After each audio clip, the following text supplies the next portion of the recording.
अपनी जान मार रहे हैं, तो उनके अनुयायी के रूप में हमको भी अपनी पार्टी का कमर थामे चलना है। इसके अलावा कोई दूसरा लक्ष्य है ही नहीं। मेरी पार्टी आगे बढ़े, दिल्ली में सरकार बने, उसके लिए मेरे जैसा व्यक्ति महत्वपूर्ण हो ही नहीं सकता। कोई भी व्यक्ति मेरे लिए महत्वपूर्ण नहीं है। हमारी व्यक्तिगत इच्छा उसे दिन पूर्ति हो जाएगी जिस दिन मैं भारतीय जनता पार्टी के किसी भी एक कार्यकर्ता को दिल्ली का मुख्यमंत्री बना दूं। और पिछले 2 साल से मैं इसी काम पे लगा हूं। छोटी छोटी समस्याएं समझ में आती हैं मुझे, क्योंकि मैंने नीचे से काम करना शुरू किया है। मैं लोगों के दर्द को समझता हूं, क्योंकि मैं दिल्ली का बेटा हूं, दिल्ली में जन्म लिया है। आज हम राजेंद्र नगर में हैं। भारत के प्रथम राष्ट्रपति डॉक्टर राजेंद्र प्रसाद के नाम पर ये कॉलोनी बसी थी, राजेंद्र नगर। बड़े बुजुर्गों को पता होगा। पर जिस भारत के राष्ट्रपति के नाम पर ये कॉलोनी बसी है, आज ये कॉलोनी किस लिए चर्चा में है? आज हम इस कॉलोनी के लिए अपना सर गर्व से नहीं उठा सकते। आज ये कॉलोनी इसलिए चर्चा में है कि जो बच्चे IAS IPS बनना चाहते थे, वो जब जीते जी पानी में डूब के मर गए। इससे ज्यादा शर्मनाक दिल्ली में हो नहीं सकता। राजेंद्र नगर इसलिए चर्चा में है। आज राजेंद्र नगर किस लिए चर्चा में है? आप लोहर मंडी चले जाए, नारायणा चले जाए और राजेंद्र नगर चले जाए, थोड़ा सा सीवर ओवरफ्लो होता है, सड़कें डूब जाती हैं। एक बारिश में राजेंद्र नगर डूब जाता है। वर्षों से सीवर लाइन साफ नहीं हुई है। ये राजेंद्र नगर है क्या? पीने का पानी आता नहीं, आता है तो गंदा आता है। कितने लोग बिजली का बिल पे करते हैं? आप में से सभी करते हैं। एक बार घर जाके अपना बिजली का बिल देखिएगा। हर सभा में जाके लोगों से पूछता हूँ, जो बिजली फ्री देने का वादा कर रहे हैं आपको, एक बार अपना बिजली का बिल देखिए जाके। अगर 100 रुपए की बिजली का बिल आ रहा है तो ईमानदारी से आपका बिल 45 रुपए का होना चाहिए। 55 रुपए उस पर टैक्स लग के आता है। उसमें PPSC चार्जेस लगता है। PPSC चार्जेस क्या होता है? Power purchase adjustment charges. सरकार का काम है सस्ती बिजली खरीद के हमें देना। तुम बिजली खरीदते हो, उसके पैसे हमसे क्यों लोगे? 45% टैक्स है उसका, 37 से 45%। बिजली सरकार ने खरीदनी है, उसको पैसे हम दे दें टैक्स के। पेंशन चार्जेस, किसकी पेंशन? बिजली विभाग के जो डिस्कॉम्स, जो प्राइवेट कंपनी है, उसके जो कर्मचारी हैं, जो नौकरी कर रहे हैं, वो कल जब रिटायर हो जाएंगे, उसकी पेंशन 7.5% आपके बिल से ली जा रही है। क्यों जी? आपके घर में 3 किलोवाट सेंक्शन है, लेकिन बेटी की शादी है, 5 दिन बिजली ज्यादा जल गई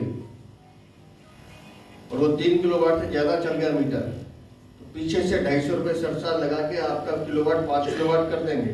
बाकी 11 महीने आपका 3 किलोवाट से कमी रहेगा, लेकिन वो 500 रुपए आपसे लेते रहेंगे, उसको कम नहीं करेंगे। ये लूट नहीं तो क्या है जी?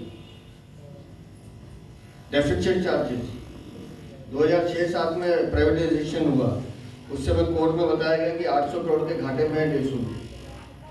तब कोर्ट ने कहा ठीक है, 1% आप बिल पे लेते रहिए, जब घाटा पूरा होगा उसको हटा दीजिए।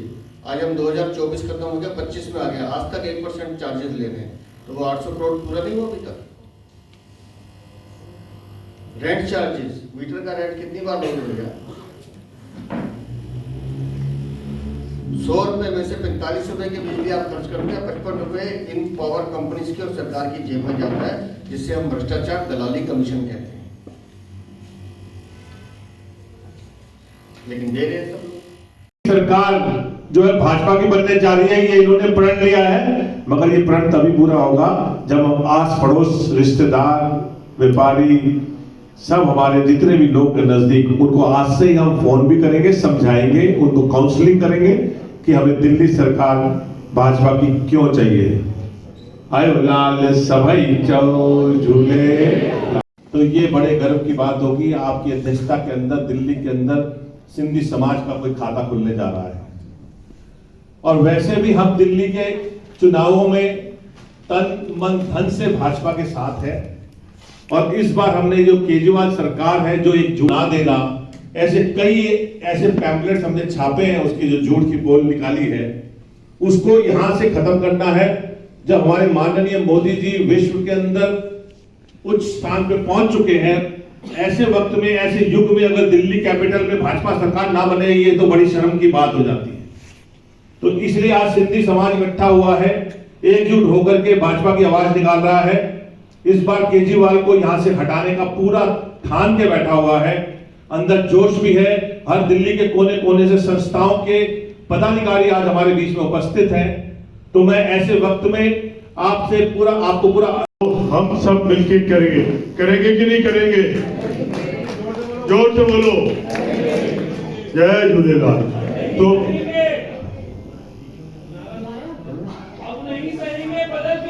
बिल्कुल बदल के रहेंगे। मिस्टर आसरानी जी कुछ 2 शब्द बोलना चाहते हैं, मैं उनसे। आयो लाल सबे चो झूलेलाल। सभी जो हथ जोड़े करे नमस्कार। नरेंद्र भाई अच्छा भाई हिंदी में तो बताएंगे, समझ आएगा कुछ नहीं।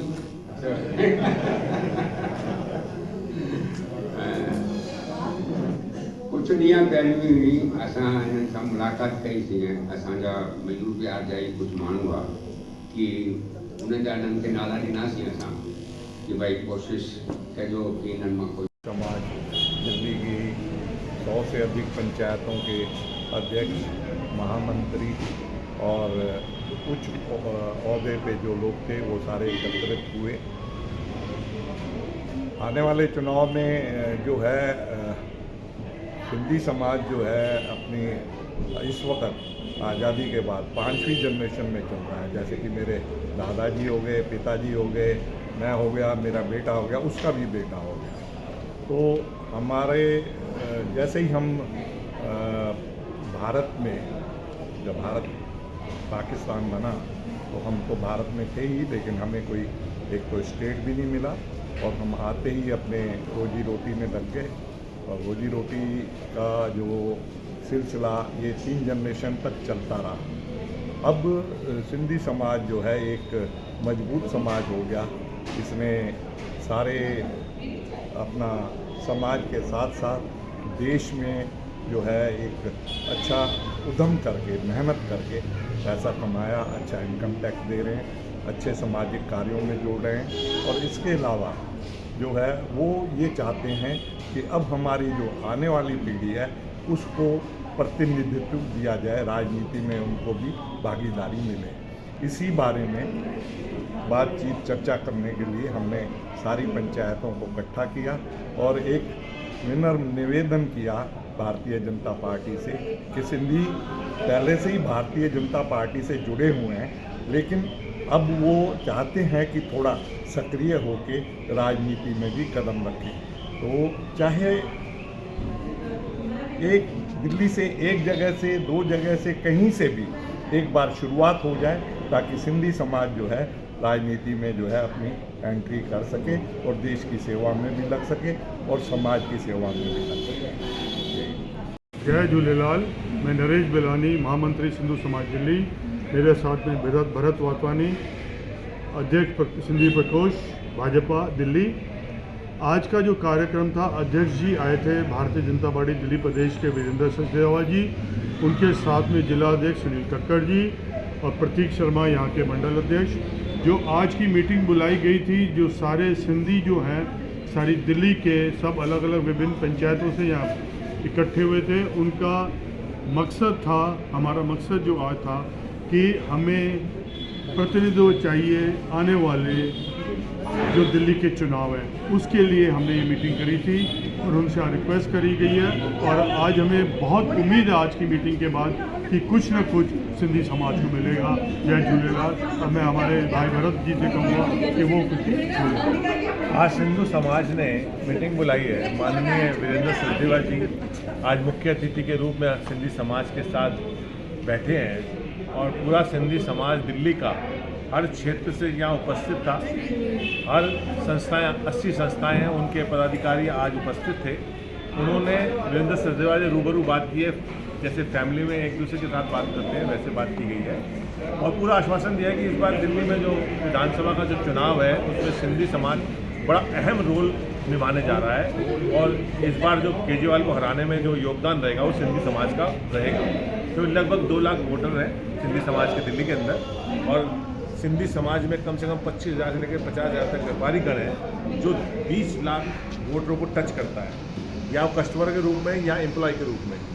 तो आज ये सारी बातें हमने माननीय अध्यक्ष जी के साथ रखी हैं, और सिंधी समाज की कुछ हमने 7 विधानसभाएं ऐसी निकाली है जहां से हम प्रतिनिधि उनको दे सकते हैं, अच्छा जो एक विनिंग कैंडिडेट हम केजरीवाल को हराने में उनको दे सकते हैं। हमने दिल्ली की 70 विधानसभाओं में से 7 विधानसभाओं में कैंडिडेट दिए, जिसमें नरेश बेलानी जी भी एक हमारे कैंडिडेट हैं।